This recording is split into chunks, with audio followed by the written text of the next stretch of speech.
एक दिन शंकर भगवान हिमालय पर्वत की कंदरा में तपस्या करने आए।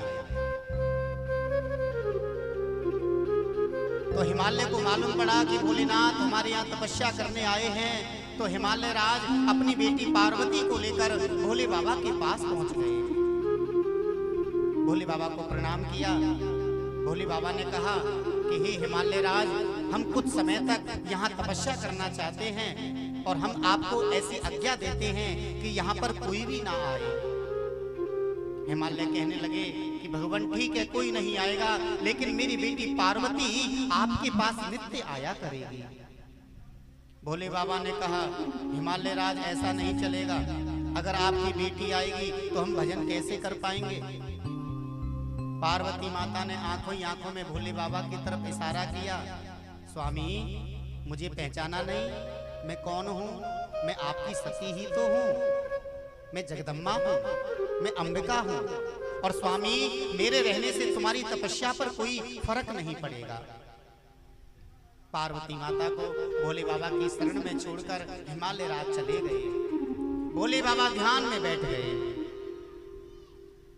जब शंकर भगवान को तपस्या करते करते बहुत समय व्यतीत हो गया, तब भगवान के ललाट पर पसीना आ गया। शंकर भगवान ने ललाट के पसीने को हाथ में लेकर जैसे ही जमीन पर छिड़का, उस पसीने में से एक बालक बन गया जिसका नाम है मंगल, जिसको मंगल ग्रह कहते हैं। पृथ्वी माता ने उस बालक को अपनी गोद में ले लिया। पृथ्वी माता ने जल पिलाया उस बालक को, दूध पिलाया उस बालक को, और उसी दिन से उस बालक का नाम पड़ गया भौम। उस बालक ने कहा कि हे भोलेनाथ, मुझे आज्ञा दीजिए, मैं क्या करूं। तब भगवान शिव ने कहा कि आप काशी में जाओ और काशी में जाकर निवास करो, क्योंकि काशी में मैं भी निवास करता हूं, और वहीं जाकर मेरी सेवा करो।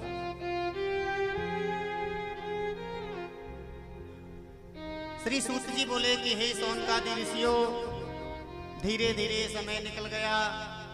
पार्वती माता रोजाना भोलेनाथ की सेवा करती हैं। भोले बाबा ध्यान में बैठे हुए हैं और भोले बाबा की अखंड समाधि लग गई। और ऐसी समाधि लग गई कि कई वर्ष बीत गए। इधर एक तारकासुर नाम का दानव पैदा हो गया। तारकासुर ने ब्रह्मा जी का भजन किया। ब्रह्मा जी प्रकट हो गए, बोले बेटा वरदान मांगो। तारकासुर कहने लगा कि हे ब्रह्मा जी, मुझे अमर कर दो। ब्रह्मा जी बोले मैं तुझे अमर नहीं कर सकता हूं। तारकासुर ने सोचा कि भोले बाबा तो समाधि में बैठे हैं, भोले बाबा की पत्नी सती की मृत्यु हो गई, उन्होंने देह त्याग कर दिया, इसलिए भोले बाबा के यहाँ किसी संतान का जन्म होगा नहीं। सो ऐसा वरदान मांग लेता हूं जिससे मैं कभी मरूंगा नहीं।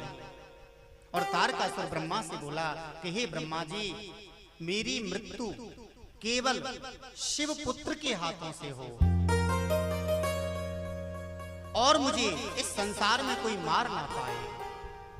और भगवत प्रेमियों, ब्रह्मा जी ने तथास्तु कहकर आशीर्वाद दे दिया। अब तो तारकासुर ने सोचा अब मेरे को मारने वाला दुनिया में कोई नहीं। तारकासुर ने उपद्रव मचाना प्रारंभ कर दिया, पूरी पृथ्वी पर अपना साम्राज्य स्थापित कर दिया, स्वर्ग पर चढ़ाई कर दी, देवताओं को परास्त कर दिया। देवता भागे भागे गुफा में प्रवेश कर गए। देवता नारायण की शरण में पहुंचे। हे नारायण हमारी रक्षा करो, हे नारायण हमारी रक्षा करो। नारायण ने कहा कि हे देवताओं, मैं तुम्हारी रक्षा नहीं कर सकता, क्योंकि मैं तारकासुर को नहीं मार सकता हूँ। तारकासुर की मृत्यु केवल शिव के पुत्र के हाथों से होगी। और शंकर भगवान तो समाधि में बैठे हैं, जब तक उनकी समाधि नहीं खुलेगी उनका विवाह कैसे होगा।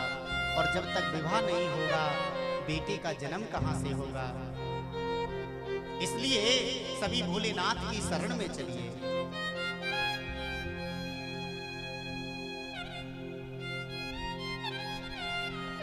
सौनक जी ने प्रश्न किया कि भगवान हमें एक बात बताइए, ये तारकासुर कौन था और इसका जन्म कैसे हुआ।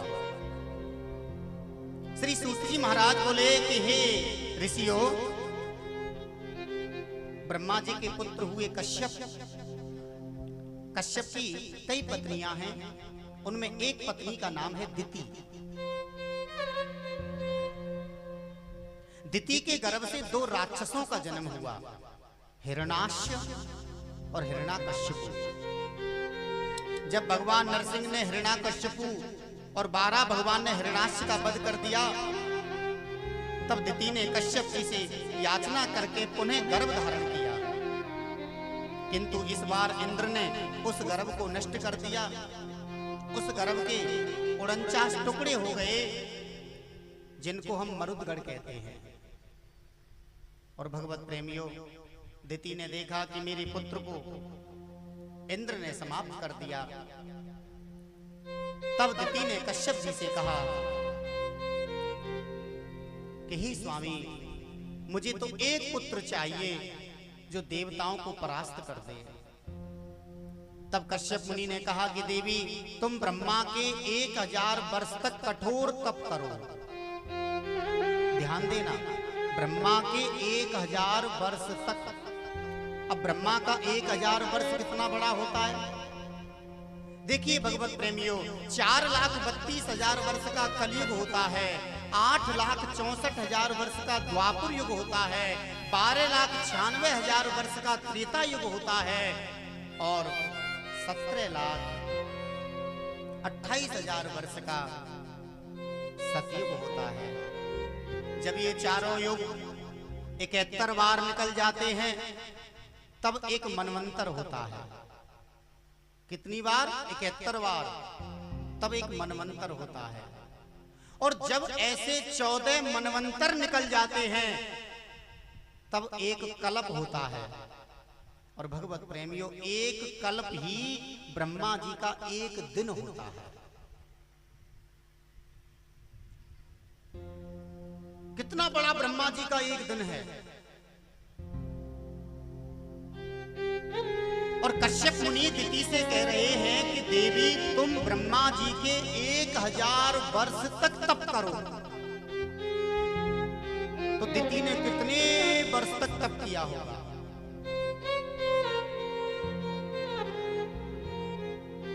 दिति ने तप किया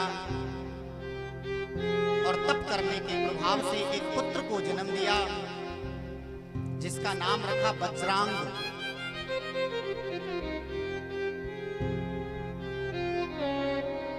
वज्रांग ने इंद्र पर चढ़ाई कर दी, इंद्र को बंधन में बांध लिया। कश्यप मुनि को मालूम पड़ा कि मेरे बेटे ने इंद्र को बंधन में बांध लिया। तब कश्यप मुनि ने वज्रांग से इंद्र को छुड़वा दिया। और भगवत प्रेमियों, ब्रह्मा जी ने वज्रांग का विवाह वरांगी से कराया।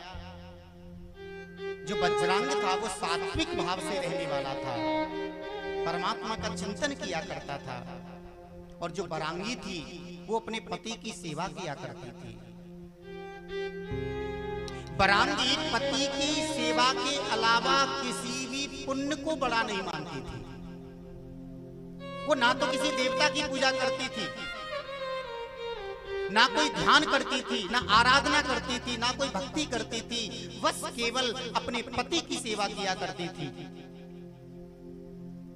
एक दिन की बात, वज्रांग ने कहा कि देवी, तुमने मेरी बहुत सेवा की है, हे प्रिय, तुम मेरे से वरदान मांगो। तब वरांगी कहने लगी, स्वामी, मुझे ऐसा पुत्र दीजिए जो तीनों लोगों को जीतने वाला हो। अब वज्रांग भ्रम में पड़ गया कि मैं यदि देवताओं से विरोध करूं, ये अच्छी बात नहीं है, क्योंकि मैं देवताओं का विरोधी नहीं बनना चाहता। और भगवत प्रेमियों,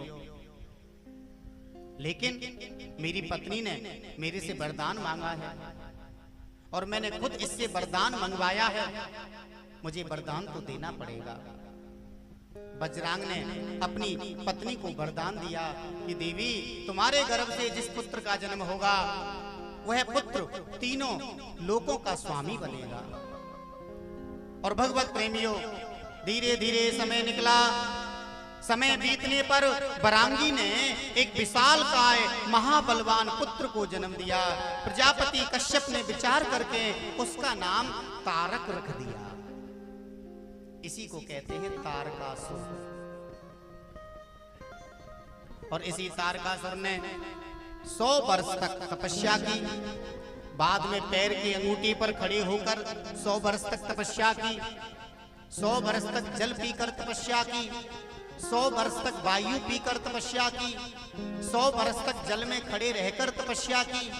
100 वर्ष तक एक अंगूठे पर खड़े रहकर के तपस्या की। 100 वर्ष तक अग्नि में तपस्या की। और भगवत प्रेमियों 100 वर्ष तक हथेलियों पर खड़े होकर के तपस्या की। ब्रह्मा जी प्रकट हुए, वरदान मांगने को कहा तो तारकासुर ने वरदान मांग लिया कि मेरी मृत्यु केवल शिव के पुत्रों के हाथ से हो। ब्रह्मा जी ने तथास्तु कह दिया। इधर तारकासुर ने तीनों लोकों पर अपना आधिपत्य जमा लिया, इंद्र को परास्त कर दिया।